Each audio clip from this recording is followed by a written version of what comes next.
Bienvenido a Latinx Radio Stream, donde los latinos en todo el mundo celebramos la música, el emprendimiento, las historias de éxito y mucho más.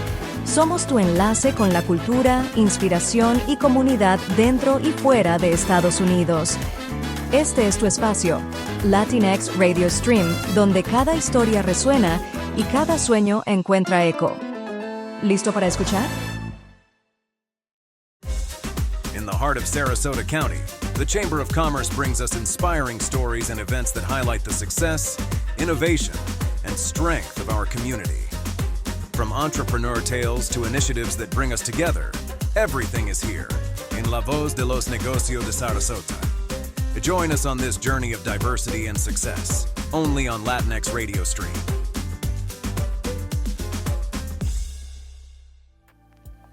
Hola, hola mi gente linda de Latinx Radio Stream. Aquí estamos, como ya saben, con hermosas historias del área de Sarasota, gracias a la Cámara de Comercio de Sarasota. Así que los invito, si ustedes no son miembros de esta hermosa organización que apoya a los emprendedores, a los negocios, para que puedan crecer, los invito para que los conozcan, aprendan de ellos.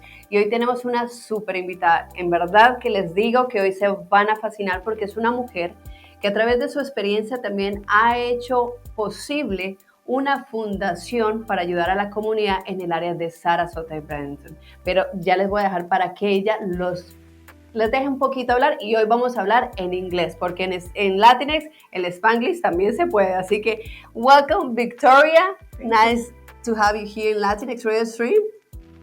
So for our audience that are in the area of Sarasota and Bradenton and all over the world that are listening to us, tell us a little bit about who Victoria is. Well, I started my career out as a registered nurse. I am a Chicago native, moved to Minneapolis, and have been in the Florida area for the last 11 years. Most of my time here in Florida has been in the nonprofit sector. So I started out as executive director at We Care Manatee, where we gave free medical care to low-income uninsured in Manatee County. Okay. Planned to retire after that, and after about 6 months, got bored and started another nonprofit. So the newest nonprofit started about 4 years ago, right at the height of the beginning of the COVID pandemic. And it is called Making an Impact. Making an impact. Victoria, I love and I admire a lot of people who have the strength, the courage to start a nonprofit, because a lot of people think and believe that nonprofits are easy, but they're very difficult. And this one being your second one, for what I have learned a little bit preparing for this interview, you're an extraordinary woman. You have a lot of great qualities that I would love to highlight. But I would like to kind of dig into a little bit the reason why that desire to start a nonprofit. What was the thing that you wanted to give back, that connect you? What was the thing that you saw in the community that needed to get help? I come from humble beginnings. I was not born with a silver spoon. I put myself through nursing school, working 2 jobs and going to school full time. So I've always had to climb the mountain, break the ceiling.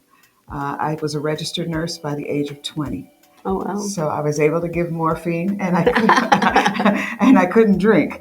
So I've always been a trailblazer, so to speak. But one of the things that I learned, I originally trained as a nurse at Cook County Hospital, which is a very public hospital, heavily weighted towards the poor.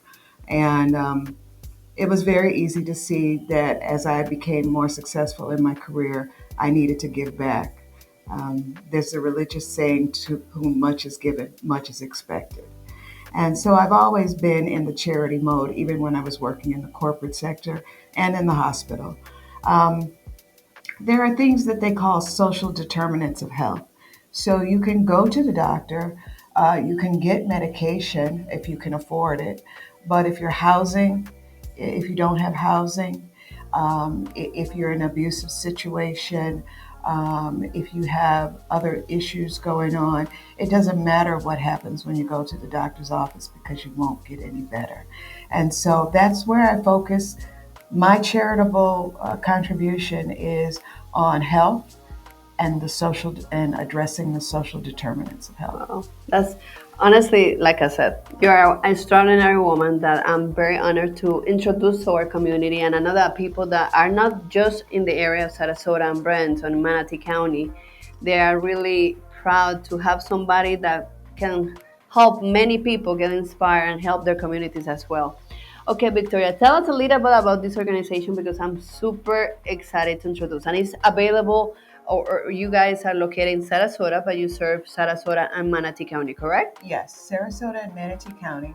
And what we do at Making an Impact is in April of 2020, we created what we call a basic needs resource guide. And it is a printed guide. It's also available online in a searchable web app. But it's a printed guide. It has what we call 17 categories of need. Everything from abuse down to veteran services and everything in between.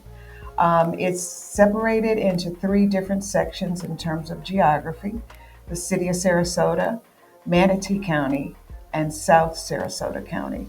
So you can cross-reference in the searchable web app if you're looking for mental health services and you only want to look for those services if they're available in Manatee County, you can look at it that way. Okay. Our printed guide is available in English and it's available in Spanish for the printed guide.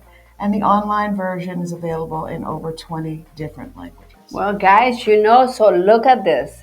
English, Spanish, but 20 languages. So what a great idea. And I love this because you did an organization that not only helped the people in the area, but you included all the backgrounds, the cultures. An organization that really wants to make a difference to those who need help. So tell us a little bit about the kind of services, more specifically, that they can find and make a difference. The basic needs services, like I said, there are 17 categories of needs. So there's abuse, there's alcohol and drug addiction, there's children's programs, disabilities, employment, immigration, legal services. There are women's health services, mental health, just a lot of different programs, seniors, veterans programs. There are over 300 agencies and organizations providing these basic needs services. And so, one of the things is it's very difficult. You can Google a lot of things, but when you're in need, you frequently need more than one thing, and you need to keep going back and going back. And we like to put all of the information in one place. Awesome. You can use it over and over again. So you can use it for immediate needs, and then later on when you have additional needs. Well, if you just got connected, we are here with Victoria Kasdan. She's letting us know about this wonderful nonprofit organization that is located in Sarasota County, but also serves Manatee County. But I love this organization tremendously because it has different services, like she was telling us a little bit, so you can connect and go back and watch out what she was telling us. But they have 17 services: immigration, they have for veterans, and it's available in Spanish and English and 20 more languages. Victoria, let's talk about children. I love children, and you talk about the different services that you have, and this is one of them. What can you tell us a little bit more about the services that there are available for kids? For children, okay. So, one of the things is you can't work if you have a family and you can't get childcare. So there is information about childcare that may be available that is subsidized for low-income people or based on a sliding scale based on income. It also has information on things like Florida Kid Care. So how to get healthcare services for your child. If you are uninsured, you actually may still be able to get healthcare insurance for your child, even if you as an adult are uninsured. There are programs related to after-school programs, so things like Boys and Girls Club, both the Sarasota and the Manatee version. Just a lot of different things. Behavioral health programs for children are also in there. One of the things is that, particularly for our homeless, the growing homeless population is actually families. Oh, wow. And so when you think of homeless, it's not old men with a brown alcohol bottle in their hand. You have to remember that the greatest population of homelessness is families. Wow, that's actually something very interesting to learn, but also something very important to also be able to help because another community that, and especially with what's happening nowadays, is not just like the expectation that we have the homeless, but I love that you also include in the services the immigration assistance, the immigration program. So, what can we find in there? What aids they can be able to obtain through making a difference? There are certain social service agencies that specifically focus on helping immigrants, and so those are listed in there. And there are legal services that are available that you can get either on a sliding scale or actually for free. And so they specialize in those types of services. They also have the accessibility to address any language barriers. And so those are listed in the immigration section. Excellent, Victoria. This is so amazing to know that you created this. Honestly, I am very excited to share with our community in Sarasota and Bradenton, our Hispanic community, our minorities, our immigrants that are coming to this state, these cities, because there is something that sometimes everybody goes through a difficult time, right? And it's not nothing that you feel need to be feeling bad or ashamed of it. Is part of life, up and Yes. downs. Is the roller coaster of life, right, Victoria? Yes. And to know that you have created this, I gotta give you my high five. I'm very excited.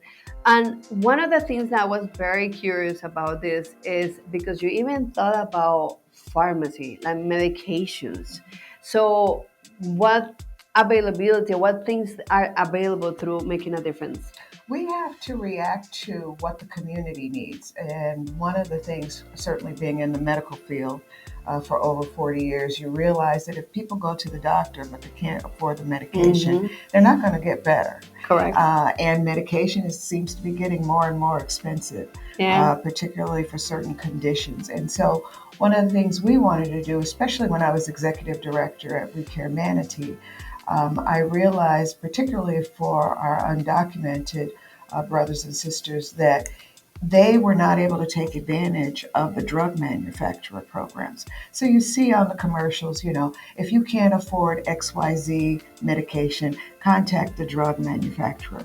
Well, most of those programs require you to be a citizen or a legal resident. Totally. And so you can't go to work. You are a vital part of our community, and so you can't go to work without your medication. And so we wanted to create a pharmacy resource guide that provides information on how do you get medication, whether you're insured or uninsured, whether you are a citizen or you're undocumented. How do you get your medication either for free or at a reduced cost? So that particular guide has information on different programs like discount cards. It has information on foundations that provide, pharmaceutical drugs for less. Certainly, the drug manufacturers are in there, and then some of the retail stores that provide that information. And so we're very happy about that. One of our board members is also a pharmacist. Oh, cool. So that helps. yes. And so between him and myself and a few other people on our board who actually have a clinical background, we created that. We also included in there some of the online pharmacies, but we're very careful about the online pharmacies because there are a lot of scams out there with regards to the online pharmacy. So in that particular section, we provide information on how to find a legitimate online Very pharmacy. And we only listed a few that had the accreditation that we felt was reputable. Wow, cool. That's actually it makes such a big difference, especially nowadays that all kind of medications kind of are getting into being controlled medications. Unfortunately, that's part of what is happening nowadays. But Victoria, I was very curious when I started learning about everything that you have done. And like I mentioned at the beginning, for those who don't know, a nonprofit is super difficult because it's very different than when it's a regular business. A regular business has, of course, certain regulations, but when it comes to a nonprofit, it's more strict. But I wanted to know from your point of view, what was the most challenging thing for you to start this beautiful organization that really is helping, impacting the community and making a difference?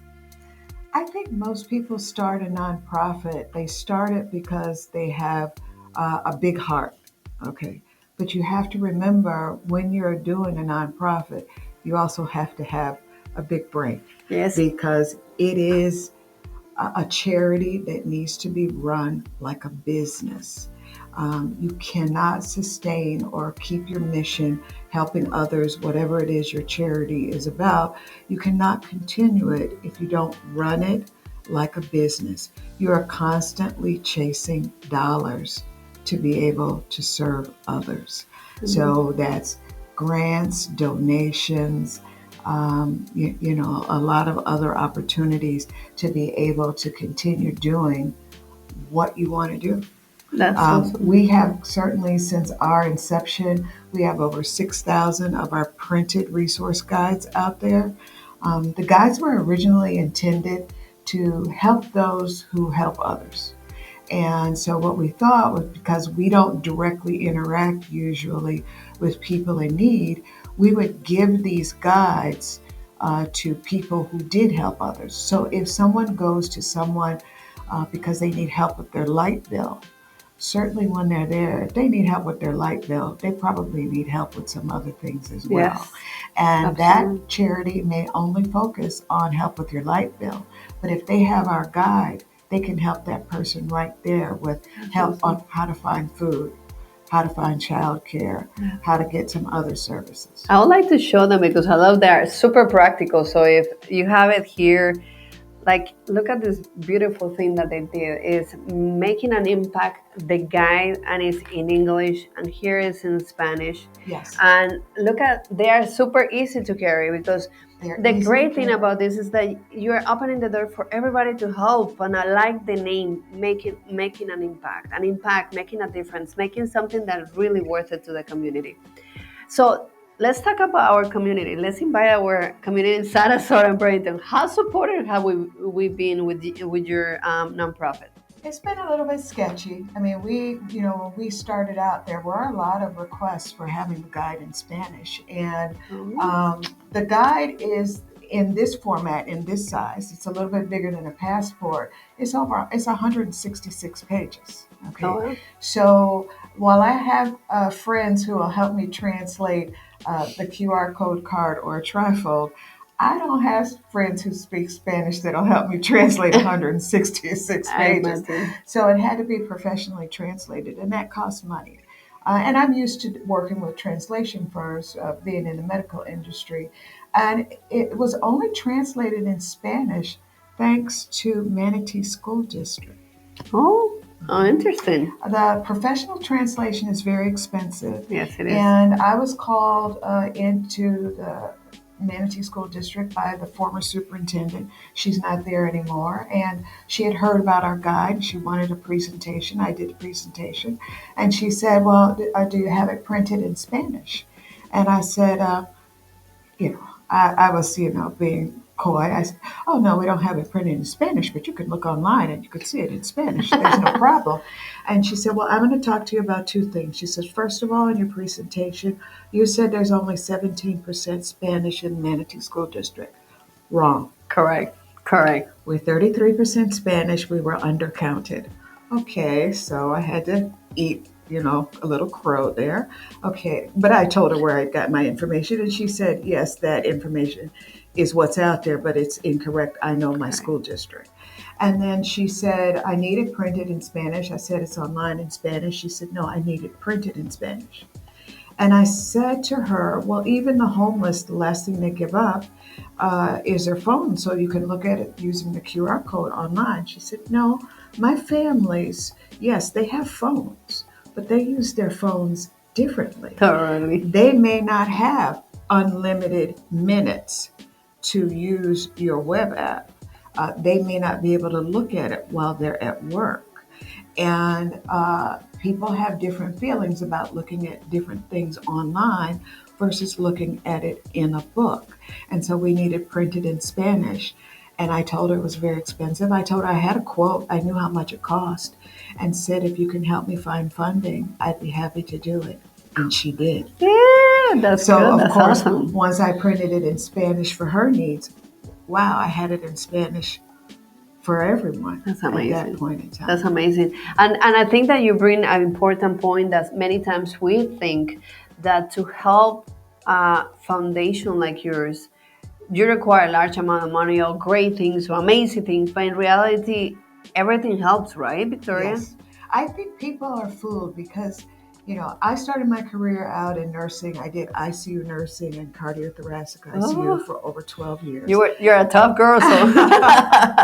And then I went back and got a master's degree in health management. At that point, I switched over to what we call the dark side of medicine. I went over to medical device and pharmaceutical companies. So I learned a lot about marketing research, all of that. And so I use those skills when we're doing the books. And I think in some instances, that's a downside. It looks much more professional and bigger than we really are. We are actually an all-volunteer organization.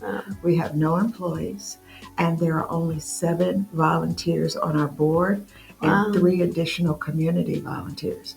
But with 6,000 books out in the community and thousands of views online, people think we're this huge nonprofit, and we're not. So we could always use more community support. Wow. So if you're in the area of Sarasota or Manatee County, come and be part of this amazing, I would say, project, because I think you are just at the beginning stages. I think that you have such a beautiful organization that is thinking about the true needs, and I think that they're, like you said, they're organizations that focus on a specific thing, but you thought about everything and everybody. 20 languages I haven't seen any organization that really has information for everybody pretty much. Well, in Manatee County, in addition to a large Hispanic community, they also have a large Haitian Creole. Mm-hmm. And then when you look at what we locals refer to as South County, which is really kind of the Venice Northport area, they have a large Russian and Ukrainian. Oh, they know that one. And then we have everything in between. We have Tagalog. We have all different languages, But to print in those languages can be very, very expensive. Thanks to the school district, we were able to print in Spanish. And now when we update the guide, the update is not nearly as much as the original translation. It's just translating the changes. So where I may have paid thousands of dollars to get it originally translated in Spanish, now as I look at preparing for the 2025, it's probably just going to cost me a couple of $100 to do just the minor edits and updates. But to print in all those languages is very expensive. So you really do have to think outside the box of how can I try and serve everyone with the money that I have, but with the need that there is. And this kind of goes with what you were saying initially, that not only you have to have a big heart, but a big brain. And I believe that you really have both qualities. And when it comes to this, if anybody that is right now listening to us, and I know many of us are impacted because I am very touched with what you have started. And I know, like I said, I know you have such a long way, because I always see organizations like yours that they start with a true, sincere purpose of helping the community. They grow so much that whoever started the idea, they never think how far they can get. And I really believe that that's what's going to happen to making an impact, that you guys are going to go so far and help so many people that really need it. Something as simple as when somebody come into the area and they're lost and they don't know how things work, it really will make a difference for them. But if anybody's right now listening to us, is checking us in the different platforms that we are right now going live, how can they help you? Do you have events? Can they make donations? What would be the best way to support the organization? We do accept donations. Our website actually has a donation button, so you are able to donate online, and certainly to our mailing address you can always send in a check.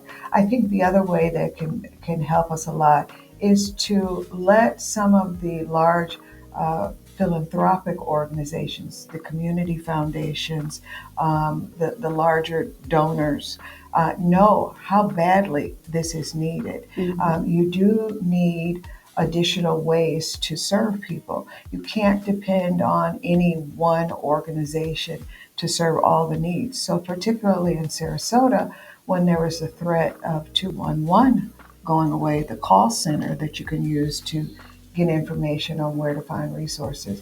There, people didn't realize that you need to have a plan B.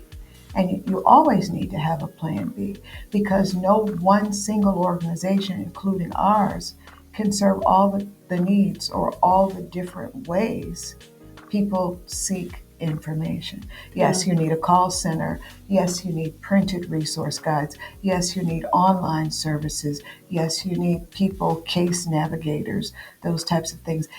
As the African proverb says, it takes a village. Totally.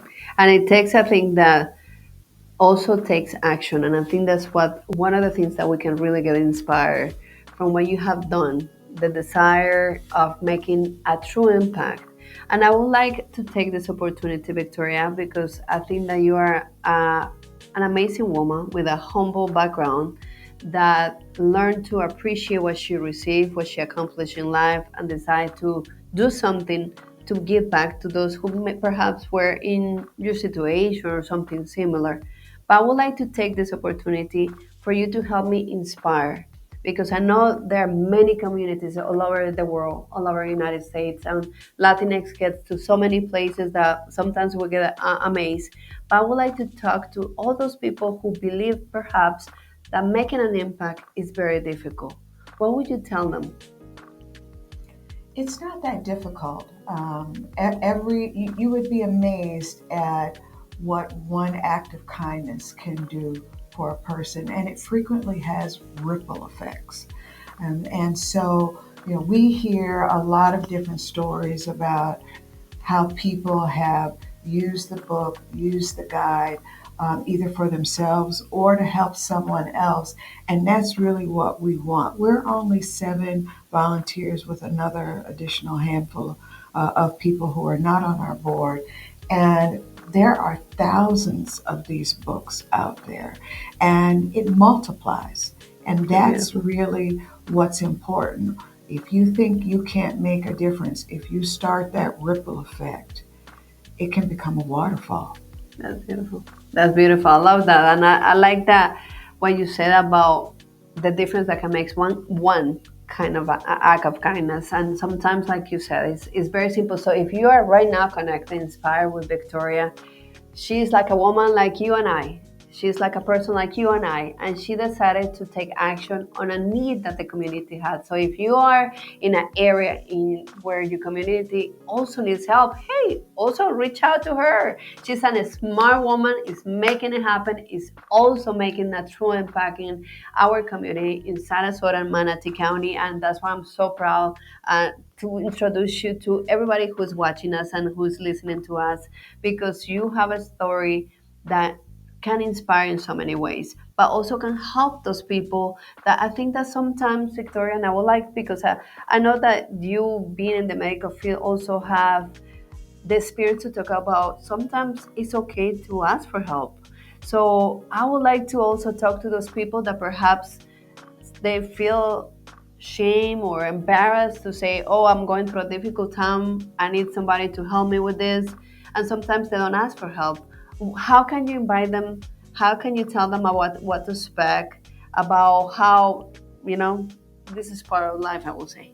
I think that, one of the challenges is people are hesitant to use a call center. You're speaking to another individual. You're not really sure who you're speaking to.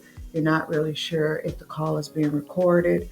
And you're not really sure if the person has the information you need. One of the beauties of the resource guide is you don't have to ask for help. The information that you need is right there. You can refer to it at any time. And so you may feel, well, I just asked for this. I don't want to go back and ask for something else. It doesn't matter. You're looking at the information. You can use it over and over and over again. And you can use it to go directly to the organization that can help you. Not going through a third party and then getting to someone that can help you. You can look up Where are the immigration organizations? Where are the legal services organizations? Where are the food banks? Where is this? Where is that? And so one of the things that the guide offers is self-help, Awesome. self-advocacy. So if you are challenged with asking for help, you can, as we say, pull yourself up by your own bootstraps. Just use the guide. It's there. The online version is free. All of the law enforcement agencies in the area use it, both sheriff's departments, because many times when people need help, law enforcement is there. All of the fire departments, they're all using the resource guide. Most of the health and human service organizations, they have the resource guide. But anybody can go to our website and look at the online version. Now, one of the things we don't have, because we're an all-volunteer organization, we're not able to take a lot of phone calls to help people by phone. We will refer you back to the resource guide. And so you do have to use that. Okay, but the best part, like you said, if you don't feel very comfortable asking somebody, here is the information. And like we show it, I'm going to show it again in Spanish and English, but also 20 more languages online that you can check out and learn about all these resources that you kind of have put together for all of us. And honestly, amazing to say about this. And one thing that I think is important that you mentioned, and that I would like to talk before we have to go is, many people ignore that after the pandemic, many mental health issues kind of flare up. And I love that in part of this, one thing that used to be where people felt embarrassed of asking for help because they had to go through depression and all this, what we experienced, I think, was very tough for many people and difficult because many people lost their loved ones, their relatives, their spouse, their children. So it was a true challenge for our mental health.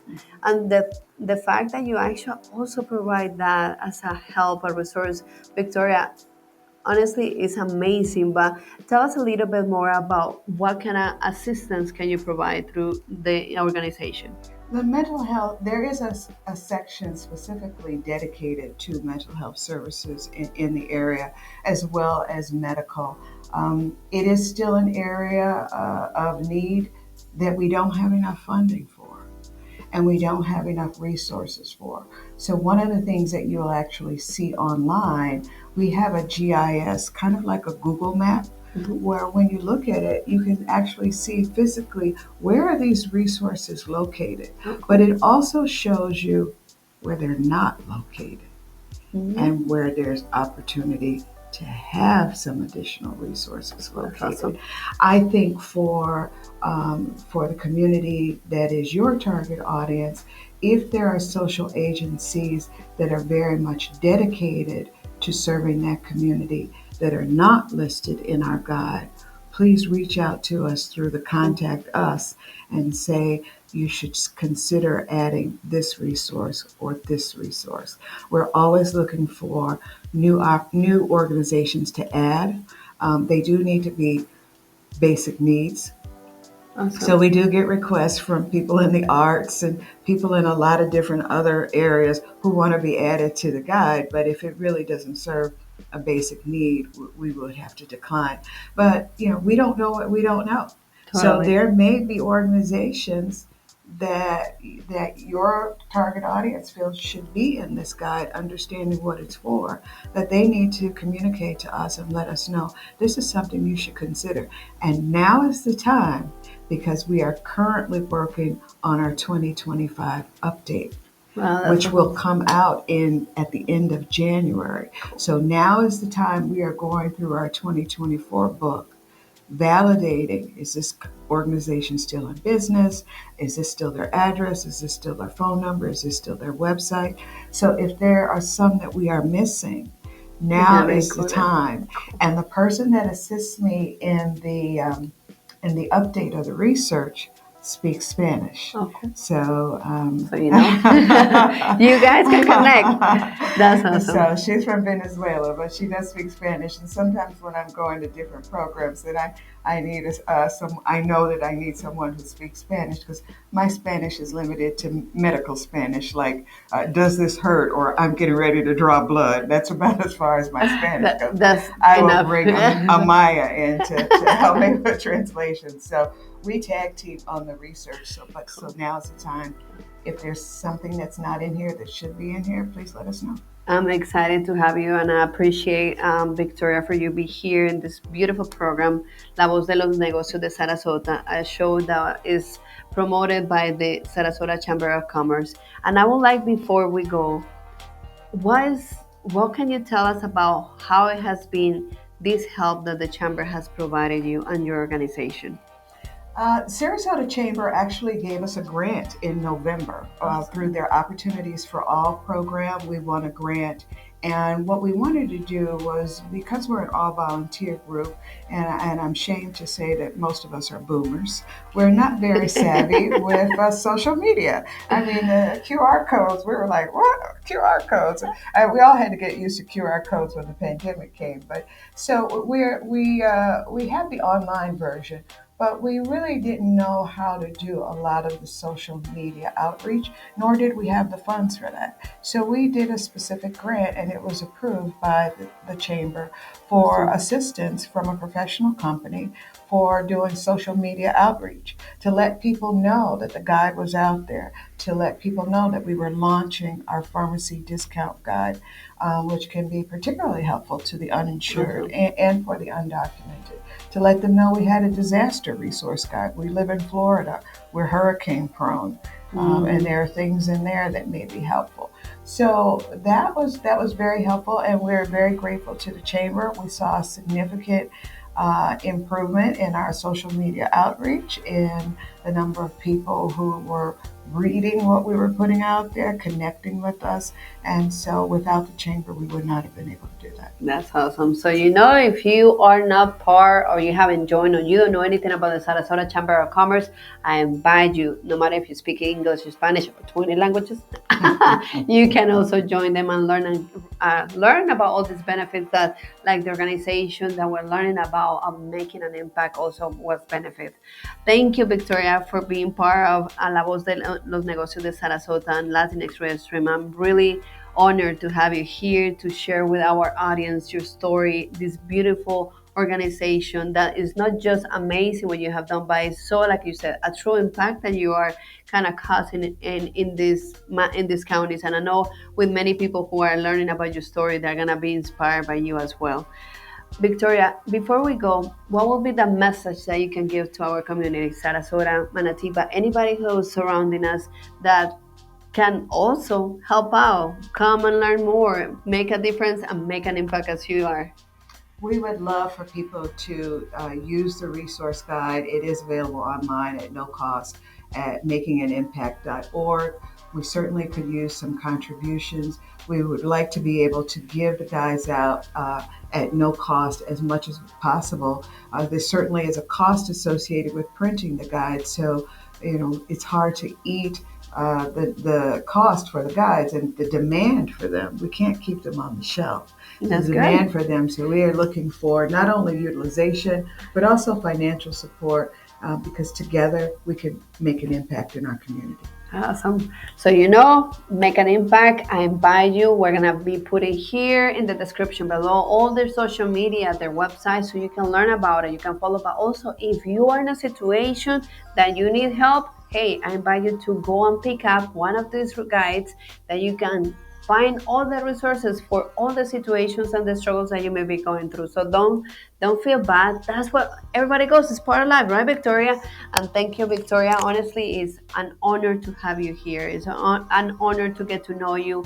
And I'm very appreciative to be able to tell everybody what you have done, and I wish you the best. And honestly, we're gonna be pushing your organization on like Donate Tuesday, so everybody can bring contributions, but also to be able to participate and, like I said, even become part of the volunteers that help you do all these wonderful things that you're doing. Thank you again, Victoria, for being with us, and we hope to see you soon, telling us more stories.